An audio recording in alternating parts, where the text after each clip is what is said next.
Well, good idea sa mga manonood. Pero sa mga local players, hindi. Kasi, ayun, magiging threat sila eh. Okay? At siyempre naman, it's by law rin naman eh.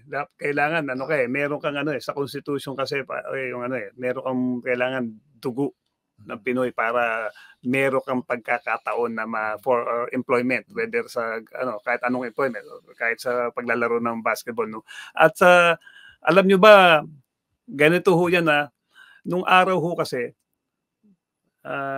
inabutan ko to si Sam Ekwe, ito ba sa Sambeda, di ba? Sam Ekwe, champion yan. Champion, unang-una. Yan, nakita kong lalakad-lakad sa Sambeda. Magpapari yata yan dati. Magpapari. Laki. Kinausap, baka gusto mag-basketball. May marunong pala yun.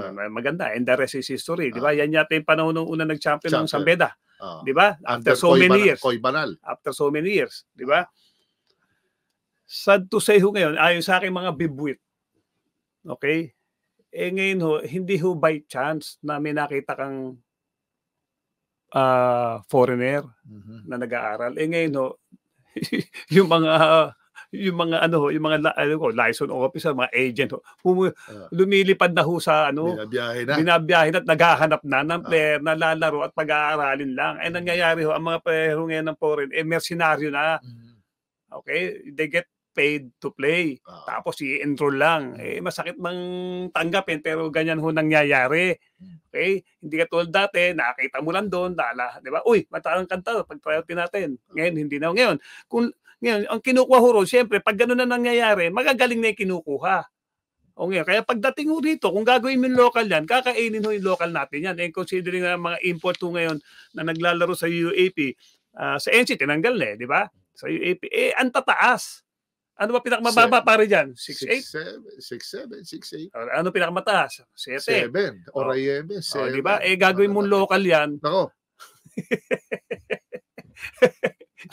Kawawa naman, di ba? At ang mangyayari dyan, pag magbibilang ka lang ng taon, puro foreigner, African players na ang nandyan, di ba?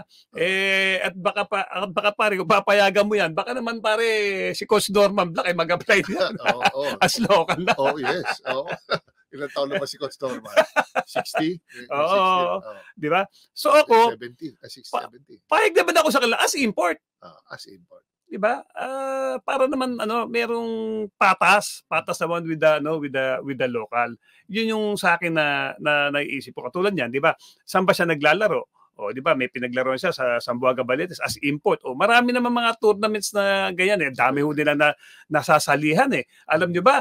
Yung mga import na yan, pare pag naglalaro tayo sa Bacolod, sa Kusalsan, Mindanao, yung tinatawag pong panalay, yung parang liga ng mga sa Mindanao, sa Visayas, puro import nandyan Nagkakasalu-salubog na sila dyan Di ba yung ginamit kakampi natin sa Kabangkalan? Yes, di ba? Di ba? And they're being paid, pare, yung tournament dyan, pero sa loob ng isang buwan di ba? Ang dami nila di ba? Ilang laro sila diyan magkano binabayad na. Kaya nga meron hindi na bumabalik ng Africa Kasi dito panalo-panalo na sila di ba? As import.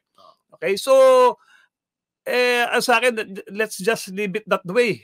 As import, laro sila pag nagkaroon import, type sila na pag PBA laro nila, kunin sila as PBA, pag PBA import ang laro nila, kunin sila as PBA import. Pero as local, mukhang magkakaroon ng disadvantage sa mga local players natin. At pag ginawa mo yan, lalo na pag ginawa mo yan, di ba pare, lalo na sa drafting, lalo imbes na yung opportunity na makuha pa, yung slot nun, makukuha pa nito mga ito.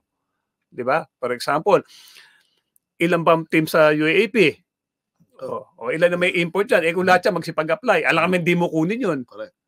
Di ba? Kung ikaw ang team, kung gagawin sa local, paano naman yung aspiring local players? Wala. Second na lang yun. Yun na lang. Second bracket na lang yun. Kawawa naman.